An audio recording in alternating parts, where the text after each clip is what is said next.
Well, we know a lot about the Bilderberg Group. It was officially founded in 1954 at the Bilderberg Hotel in the Netherlands, and that's why it gets its name, Club Bilderberg. But really, it was a meeting of what was left of the European financial elite, the German financial elite, the Krumps, and others that had funded Hitler with the Anglo-American, British, U.S. elite. And so kind of a teaming up during the Marshall Plan of those two groups, and declassified U.S. Army documents that have been covered by major British and U.S. newspapers confirm that actually the Nazis, when they were losing in 1944, planned to put their money into offshore corporations to try to have a rebirth of the Fourth Reich, the Third Reich as a Fourth Reich, through a corporate system based around a European Union.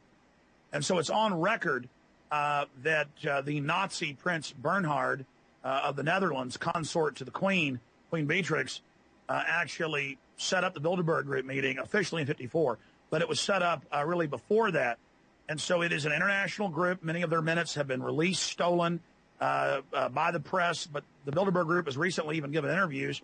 Etienne Davignon, the Viscount that is the chairman of it, admitting that they set up the European Union by stealth. So this is world domination by 130 of the richest royalty and financial oligarchs and industrial oligarchs of the world, who combine their forces together to overthrow democratic processes worldwide and to bring in a one world government run by private international banks that we will pay our fraudulent, fake carbon taxes to. And all these decades we've warned people, they've now admitted it all and are kind of coming out in the open, announcing they want a world government to control every facet of our lives. So this is world tyranny, world imperialism by a group of private banks that use command and control economies, socialist economies predominantly, to socialize the country's wealth, but then conduit that to the private bankers above them. Sure, we know quite a bit now because of declassified Army documents that have been in the U.S. and British press recently. Also, Bilderberg has become more arrogant because they've already been exposed, so why not go public? Releasing documents how they covertly set up the European Union with the Treaty of Rome in 1957, though the public's told the European Union was set up in 2000.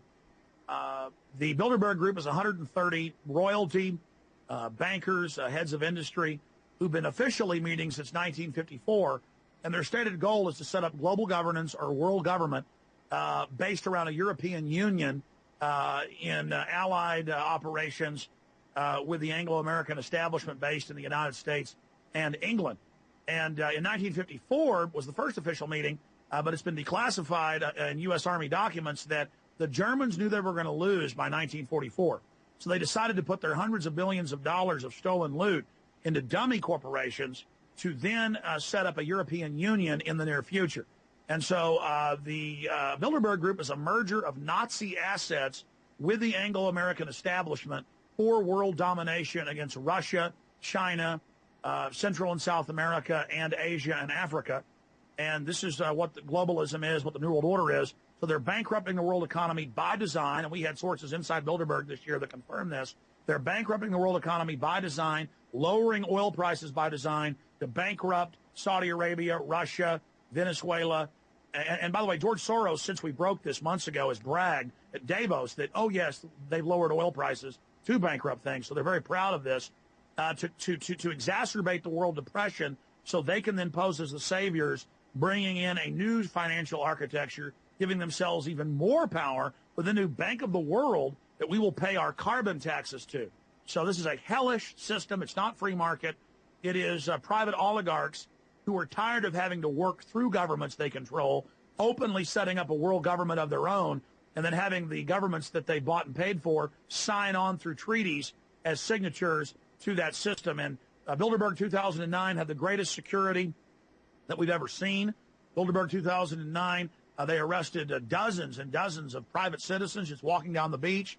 London Guardian reporter Charlie Skelton was arrested twice. American Free Press reporters were arrested. Just regular tourists for a 2.5-mile area were arrested. They had the Army, the Navy, the Marines out guarding it there in Greece, right outside Athens. Just absolutely amazing. And the list of the Bilderberg Group, which they now release, is out. And we do now know what their agenda for 2009, 2010 is. The agenda is to accelerate the depression worldwide and to make it as bad as they can and as fast as they can so that they can bring the world to their knees, panic the public into giving into this new financial world government architecture that will openly be run by a private consortium of central bank owning families. And so they're making a mad gamble for the entire planet.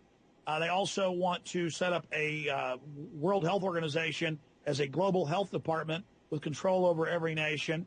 They want their new International Criminal Court. They want all nations to sign on to that and waive all their sovereign rights. They want to increase the size of the world army built around NATO.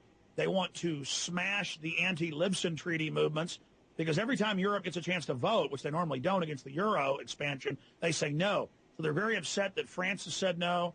Others have, countries like Ireland have said no. So they're going to try to force another vote. And if that fails, they're just going to have the European Union Parliament implement these expansions of powers without having a vote.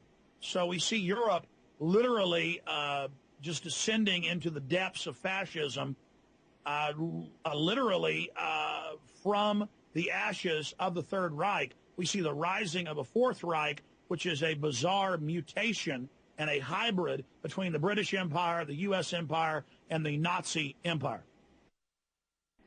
Well, out of the 130 or so members, most of them are very powerful, important people, but they're not part of the steering committee. There's only about 20 people on the steering committee, and that's Etienne Davignon, the head of Bilderberg. That's the head of the CFR, Richard Haas. That is people like Henry Kissinger. That is individuals like David Rockefeller, Frank Barnaby, who represents Rothschild interest. These are the people that we're talking about, these 20 or so individuals at Bilderberg. They set the agenda. And then they have university experts and scientists and advisors in media and academia and finance who are there basically advising them on the best ways to implement the already ongoing program of world government and tyranny. They just fine-tune things and work out disputes at this once-a-year meeting that they have at the Bilderberg Group conference.